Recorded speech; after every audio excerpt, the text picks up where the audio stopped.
میں ہے بیت المقدس، اور یہ آج کی مارکہ آرائی نہیں ہے. بیت المقدس کے اندر یہ مارکہ آرائی جھڑپیں ایک دوسرے کے ساتھ پچھلے 4000 سال سے چل رہی ہیں، آج کی نہیں ہے. یہ 4000 سال پرانی تاریخ ہے بیت المقدس کی. اور بیت المقدس جو آج فلسطین کی سرزمین پر واقع ہے، جس شہر میں وہ واقع ہے اس کو یروشلم کہتے ہیں. اور یہ حضرت ابراہیم علیہ السلام کا آباد کیا ہوا ہے. سیدنا ابراہیم علیہ السلام عراق کے رہنے والے تھے. عراق کے دریائے فرات کے قریب ایک چھوٹی سی بستی تھی بابل کے قریب. وہاں سے ہجرت کر کے ابراہیم علیہ السلام فلسطین آئے اور وہاں ان کی اولاد ہوئی.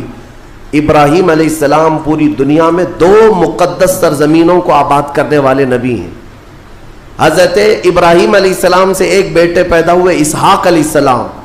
اسحاق علیہ السلام کو حضرت ابراہیم علیہ السلام نے فلسطین میں آباد کر دیا، اور دوسرے بیٹے ابراہیم علیہ السلام کے سیدنا اسماعیل علیہ السلام، اور حضرت اسماعیل علیہ السلام کو مکۃ المکرمہ میں آباد کیا. ابراہیم علیہ السلام کے 2 بیٹے 2 مقدس سرزمینوں کو آباد کرنے والے ہیں. ایک مکہ کو آباد کرتے ہیں اور ایک فلسطین بیت المقدس کو آباد کرتے ہیں. اور بنی اسرائیل اسی خاندان کو کہتے ہیں. ابراہیم علیہ السلام کے نیچے جو خاندان آیا حضرت یعقوب علیہ السلام کی اولاد، اور تقریباً سارے انبیاء کرام علیہ السلام جو بنی اسرائیل کے ہیں وہ اسی فلسطین کی سرزمین میں پیدا ہوتے رہے یا پھر ہجرت کر کے وہیں آئے. بڑے بڑے اگر نبیوں کا نام میں اگر ذکر کروں یہ سب فلسطین میں ہیں. حضرت ابراہیم علیہ السلام، حضرت اسحاق علیہ السلام، حضرت یعقوب علیہ السلام، حضرت یوسف علیہ السلام، حضرت داؤد علیہ السلام، حضرت سلیمان علیہ السلام، حضرت زکریا علیہ السلام، حضرت موسیٰ علیہ السلام، حضرت عیسیٰ علیہ السلام، حضرت یحییٰ علیہ السلام. یہ سب کے سب وہیں بیت المقدس کے ارد گرد آباد. وقت کے جلیل القدر پیغمبر بلکہ یہ رسولان اعظام ہیں، یہ سب فلسطین کی سرزمین پر آباد رہے. اس سے آپ اندازہ کر سکتے ہیں کہ وہ زمین کتنی برکت والی ہوگی، وہ زمین کتنی متبرک ہے. اور اس زمین کی چھوٹی سی اگر میں آپ کو تاریخ بتاؤں تو ابراہیم علیہ السلام کی اولاد کے آباد ہونے کے بعد بنی اسرائیل یہ سرکش قوم ہے. بنی اسرائیل یہ ادھر ادھر بھاگ کر چلے گئے، فلسطین میں آباد نہیں رہے، برسوں بھاگے پھرتے رہے. پھر موسیٰ علیہ السلام کا جب زمانہ آیا تو اللہ تعالیٰ نے آپ کو حکم دیا، اے موسیٰ آپ اپنی قوم کو لے کر اس ارض مقدس میں جائیں. مقدس سرزمین، قرآن میں بھی اللہ نے اس کو مقدس سرزمین فرمایا. یا قوم ادخلوا الارض المقدسہ.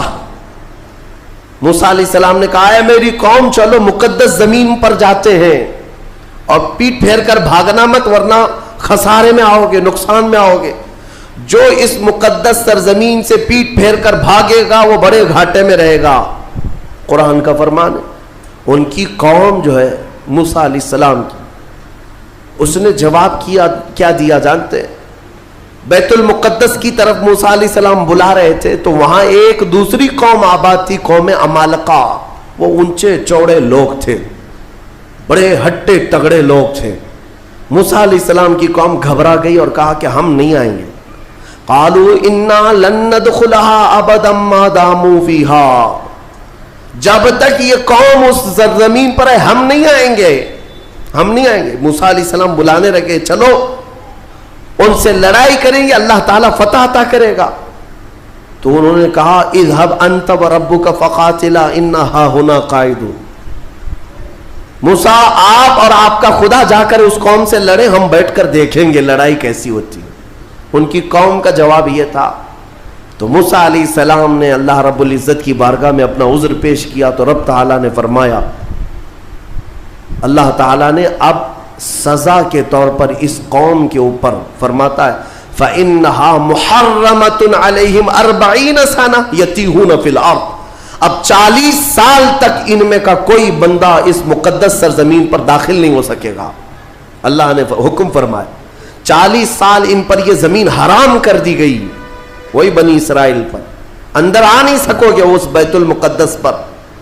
اور اس کے بعد رب تعالیٰ نے فرمایا یہ بھٹکتے رہیں گے 40 سال. یتیہون فی الارض، میدان تیہ، یہ صحرائے سینا آج بھی مصر کے وادیوں میں ہے. ہم گئے دیکھیں، پہاڑیوں کا ایک سلسلہ ہے، 100 کلومیٹر دور تک چین ہے پہاڑیوں کی، پہچان نہیں پائیں گے. اگر کسی ایک پہاڑی کے بیچ میں چھوڑ دیا جائے تو زندگی پر بھٹکتا رہے. تو اس بنی اسرائیل کو ان پہاڑیوں کے بیچ میں چھوڑ دیا گیا، ان کو راستہ نہیں ملتا تھا. کب تک؟ 40 سال تک راستہ نہیں ملا. بھٹکتے رہے بھٹکتے رہے. وہ ان پہاڑیوں سے باہر آ ہی نہیں پاتے. ایک پہاڑ کراس کرتے، سامنے سیم دوسرا پہاڑ نظر آتا، اس کو کراس کرتے تیسرا بھی سیم ویسا ہی نظر آتا. 40 سال گزر گئے بھٹکتے ہوئے. پھر موسیٰ علیہ السلام کی بھی وفات ہو گئی، ہارون علیہ السلام کی بھی وفات ہو گئی. اب یہ جتنے نافرمان تھے یہ مر گئے. ان کی جو نئی نسل آئی، چھوٹے جو بچے تھے، اب وہ جوان ہوئے تو ان کی سوچ مثبت تھی، فکر اچھی تھی. اس وقت اس بنی اسرائیل کے نبی یوشع بن نون تھے، حضرت موسیٰ علیہ السلام کے خادم بھی رہے، یہ اللہ کے نبی تھے. انہوں نے اپنی قوم کو اکٹھا کیا اور سب کے دلوں میں پھر بات ڈالی، آج سے 40 سال پہلے تمہارے باپ داداؤں پر بیت المقدس کی سرزمین حرام کر دی گئی تھی، اب چلو. تو انہوں نے کہا قوم عمالقہ اب بھی ہے، وہاں پر لڑائی ہوگی. انہوں نے کہا چلو میں تمہارے ساتھ ہوں. جب وہ نکلے بیت المقدس کے راستے پر، وہی ہٹے کٹے لوگوں سے ان کا مقابلہ ہوا، قوم عمالقہ سے. صرف دوپہر سے عصر کے درمیان وہ پوری قوم شکست کھا کر بھاگ گئی اور اللہ نے بیت المقدس بنی اسرائیل کو عطا فرمایا. اللہ کے حکم پر اگر چل کر کے دیکھا ہوتا، یہیں بیٹھ کر کے ارے وہ بڑے تگڑے لوگ ہیں، اونچے لوگ ہیں، یہ بنی اسرائیل کی عادت ہے. پھر اللہ رب العزت نے انہیں وہاں پر قرار دیا. بیت المقدس یہ یہودی کہلا ہے. یہودی ایمان والے یہودی تھے جو بیت المقدس میں آباد تھے، برسوں تک رہے. اس کے بعد پھر حضرت عیسیٰ علیہ السلام کا ظہور ہوا، آپ کی ولادت ہوئی. عیسیٰ علیہ السلام کے ساتھ ان یہودیوں نے بڑی بدتمیزیاں کی ہیں، ان کے قتل کا بھی منصوبہ بنایا، ان کی ماں پر الزام لگائے. یہودی بڑی بدماش قوم، اور انہوں نے تقریباً 10,000 نبیوں کو قتل کیا ہے. اللہ کے نبیوں کو قتل کرتے تھے. اب اللہ رب العزت نے قرآن میں جن کے بارے میں فرمایا غضب اللہ علیہم، اللہ کا ان پر غضب ہے، اللہ کا ان پر غضب ہے. آج بھی غضب ہے، غضب ہے. تھوڑے دن ان کے ازدہار کے آتے ہیں، ترقی کے آتے ہیں، تو دنیا کو ایسا لگتا ہے پوری دنیا کے بادشاہ یہی ہیں. پھر رب تبارک و تعالیٰ انہیں اوندھے منہ پھر گراتا ہے. ذلت ان کا ساتھ قیامت تک نہیں چھوڑے گی، قیامت تک نہیں. انہوں نے انبیاء کا قتل کیا اور بیت المقدس میں آباد رہے. تو پھر ایک بادشاہ ایسا آیا عراق کا، بخت نصر نام تھا. وہ آ کر کے بیت المقدس پر ایسا حملہ کیا، ایسا حملہ کیا کہ اس نے ہزاروں یہودیوں کو قتل کیا اور بیت المقدس کی عمارتیں توڑ پھوڑ کر رکھ دی. جو حضرت سلیمان علیہ السلام کے زمانے میں عمارت بنی تھی بیت المقدس کی. ہاں یہ بھی میں بتا دوں اس کی تاریخ کیا ہے. حضرت سلیمان علیہ السلام بادشاہ تھے، اللہ تعالیٰ نے حکم دیا کہ تم تعمیر کرو. تو بیت المقدس جب تعمیر کرنے لگے تو کس کی مدد سے؟ جنات کی مدد سے آپ تعمیر کر رہے تھے. سارے جنات کو کام پر لگا دیا تھا اور سارے جن صبح شام دوپہر کام پر لگے تھے اور مسجد بنا رہے تھے بیت المقدس. اور اتفاق ایسا کہ حضرت سلیمان علیہ السلام سے وہ خوب خوف کھایا کرتے تھے. جب تک آپ کھڑے رہتے کام کرتے، اگر سلیمان علیہ السلام چلے جاتے تو سب بھاگ جاتے تھے، کام چھوڑ کر بھاگ جاتے تھے. تو سلیمان علیہ السلام اپنا عصا لے کر کے کھڑے رہے اور کام کرانے لگے. اب اتفاق ایسا ہوا کہ سلیمان علیہ السلام دن میں بھی نہیں جا رہے، رات میں بھی نہیں جا رہے، کھڑے ہی کھڑے ہیں اور دن رات ان کا کام چالو ہے. لیکن ہوا یہ تھا کہ سلیمان علیہ السلام کی وفات ہو چکی تھی.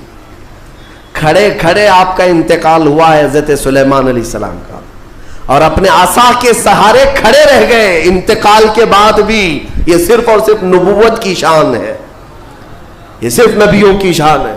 قرآن میں ہے، اللہ تعالیٰ نے فرمایا فلما تبینت الجن کا جو دن ہے وہ رمضان المبارک کے آخری جمعہ کو.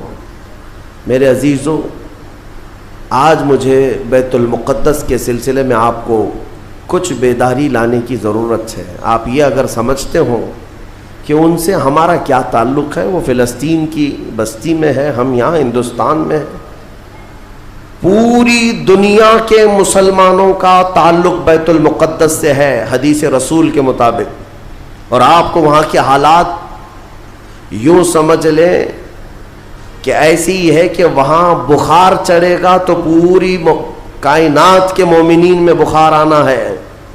وہاں کے حالات جو بھی تبدیل ہوں گے اس کا اثر پوری دنیا کے مومنین پر ہونا ہے. ہمارا رشتہ وہاں سے مضبوطی کے ساتھ جڑا ہے. وہ انبیاء کی سرزمین ہے. حضور پاک صلی اللہ تعالی علیہ وسلم کی کئی حدیثیں فلسطین اور بیت المقدس کو لے کر کے جو قیامت کے قریب ہونے والی ہیں، وہ بشارتیں بھی ہیں.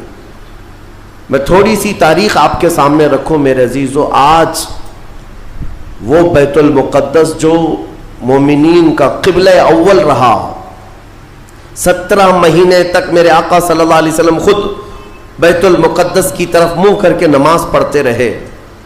پھر مدینہ طیبہ میں بیت المقدس کی بجائے قبلہ تحویل ہو گیا خانہ کعبہ کی طرف. اس بیت المقدس میں روایات کے مطابق 30,000 کے قریب انبیاء اکرام علیہ السلام آرام فرمائے. 30,000 کے قریب انبیاء اکرام وہاں پر دفن ہیں. اور قرآن جس کے بارے میں کہتا ہے الذی بارکنا حولہ، سبحان الذی اسری بعبدہ لیلا من المسجد الحرام الی المسجد الاقصی الذی بارکنا حولہ. پاک ہے وہ ذات جس نے اپنے بندے خاص کو، اپنے نبی کو سفر کرایا معراج کا، مسجد حرم سے مسجد اقصی تک. مسجد اقصی کا ذکر آیا ہے 15ویں پارے کے شروع میں. اور مسجد اقصی تک سفر کرایا. کون سی مسجد؟ اللہ فرماتا الذی بارکنا حولہ، جس کے ارد گرد ہم نے برکتیں رکھی ہیں. جس کے ارد گرد برکتیں رکھی ہیں. آپ یہ سوچ رہے ہیں کہ بیت المقدس کو جاننا کیوں ضروری ہے؟ یہی سوال حضور پاک صلی اللہ تعالی علیہ وسلم کی زوجہ مطہرہ، ہم مومنوں کی ماں سیدہ میمونہ رضی اللہ تعالی عنہا نے عرض کیا تھا افتنا یا نبی اللہ عن بیت المقدس. یا رسول اللہ صلی اللہ تعالی علیہ وسلم فی بیت المقدس، بیت المقدس کے بارے میں آپ ہمیں کچھ ارشاد فرمائیں. وہ کیا ہے، ہمارے لیے کتنی اہمیت کا حامل ہے بیت المقدس؟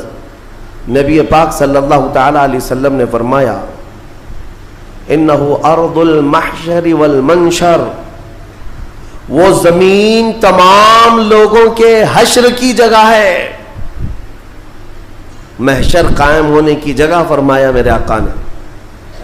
سب کے جمع ہونے کا سب سے آخری جس زمین پر سارے لوگ جمع کیے جائیں گے وہ بیت المقدس کی زمین ہوگی. حضرت میمونہ نے پوچھا یا رسول اللہ صلی اللہ تعالی علیہ وسلم اس کے متعلق کوئی فضیلت؟ فرماتے ہیں میرے آقا صلی اللہ علیہ وسلم من احل بحجۃ او بعمرۃ من المسجد الاقصی الى المسجد الحرم غفر اللہ له ما تقدم من ذنبه او وجبت له الجنہ او كما قال رسول اللہ صلی اللہ علیہ وسلم. میرے آقا فرماتے ہیں جس نے مسجد اقصی بیت المقدس سے عمرے کا یا حج کا احرام باندھا اور مسجد اقصی سے مسجد حرم تک آیا، عمرہ کیا یا حج کیا، جو کچھ بھی پچھلے زندگی میں کیا تھا اللہ سب معاف فرمائے گا.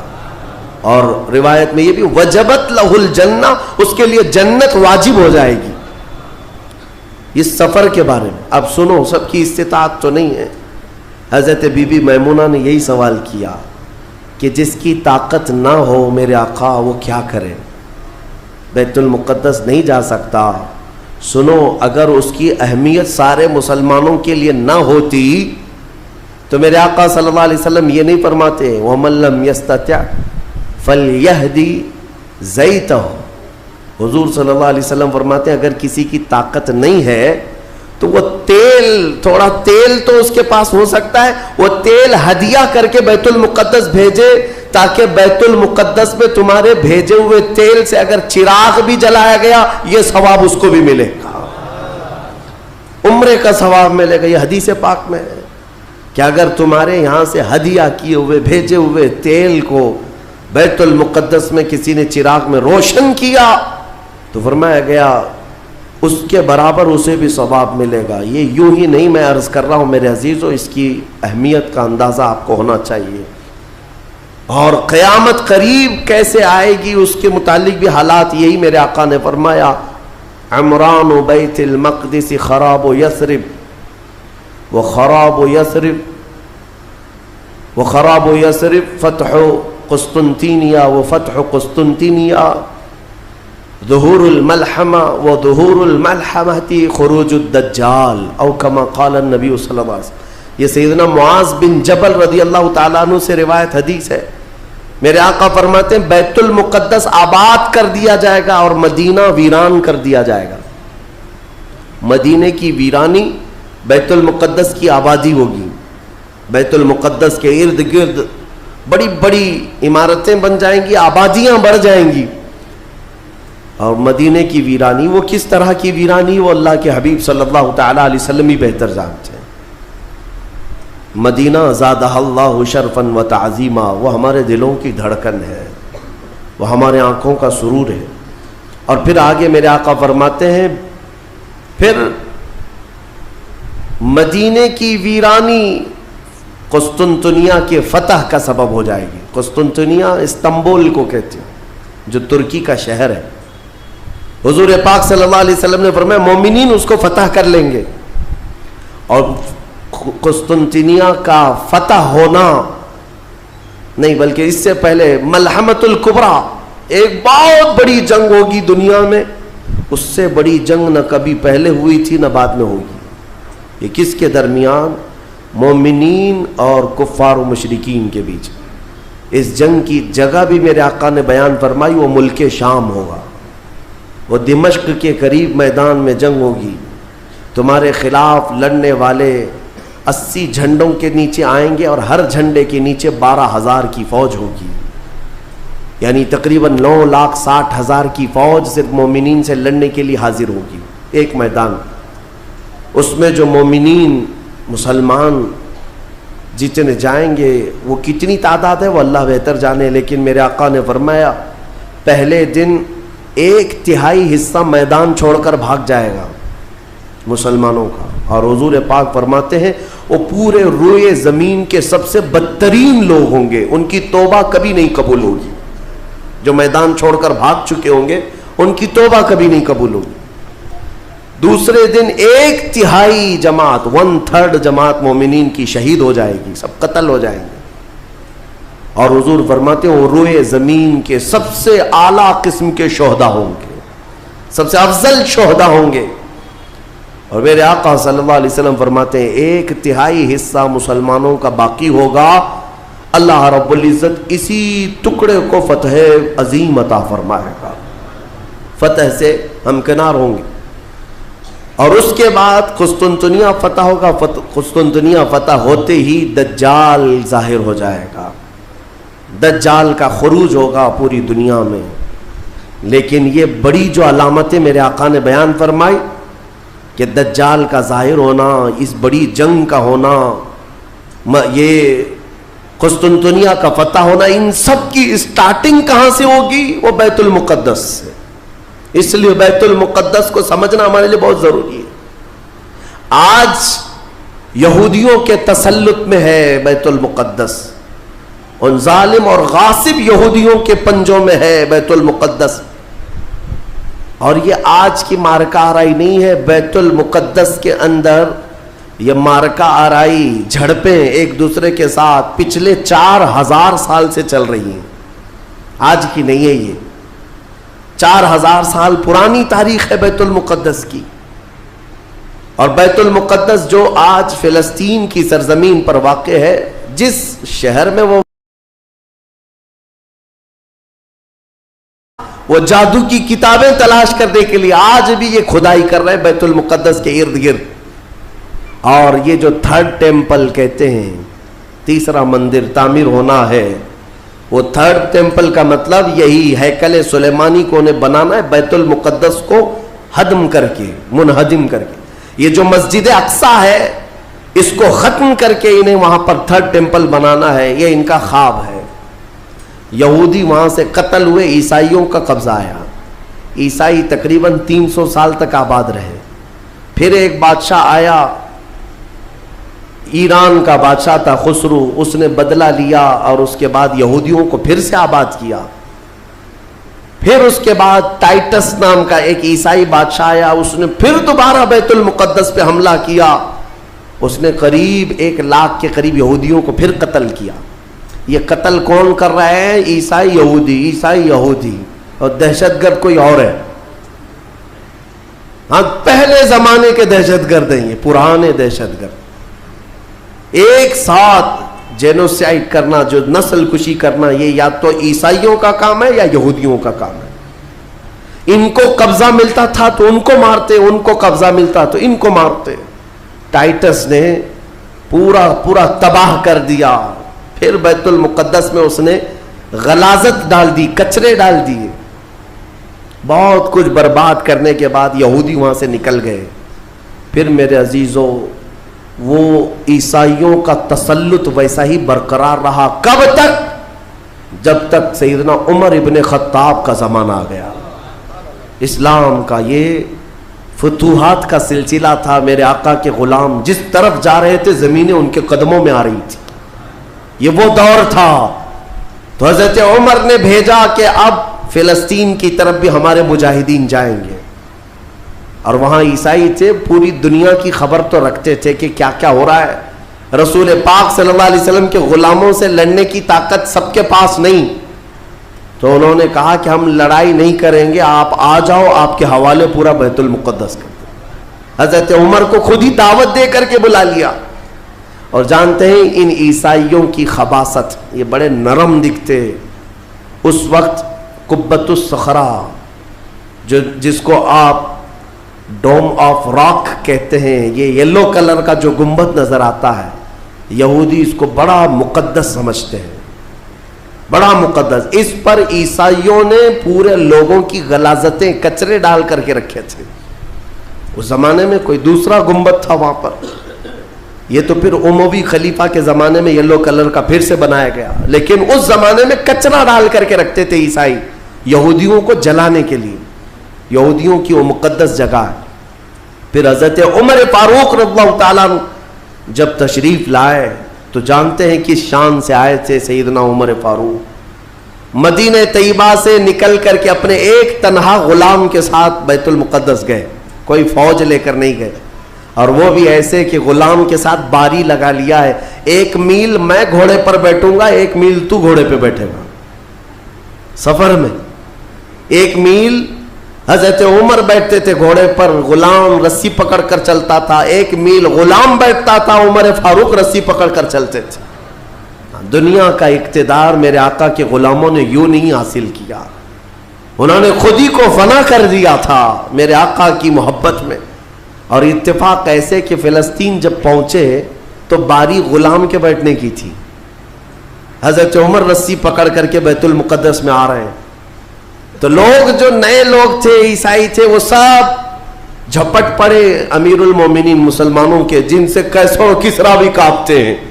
گھوڑے پر تشریف لا رہے ہیں تو سب ان کے استقبال کے لیے تھے. جو غلام تھا حضرت ابو عبیدہ بن جراح جو صحابی تھے، انہوں نے چیخ کر کے کہا لوگوں گھوڑے پر بیٹھا ہوا امیر المومنین نہیں، رسی پکڑا ہوا امیر المومنین. اس شان سے وہ آئے اور اپنے ہاتھوں سے اس گنبد کے اوپر موجود پوری غلاظت کو حضرت عمر نے صاف کیا تھا. بیت المقدس کے ارد گرد جتنا کچرا تھا اپنے ہاتھوں سے صاف کیا. اور پھر وہاں پر اذان کی آواز گونجی. سیدنا عمر فاروق رضی اللہ تعالیٰ عنہ نے ظہر کی نماز وہاں پڑھائی اور عام خطبہ دیا سارے لوگوں کو جمع کر کے. کہا اب گھبرانے کی ضرورت نہیں، اس ارض مقدس میں اسلام آ چکا ہے.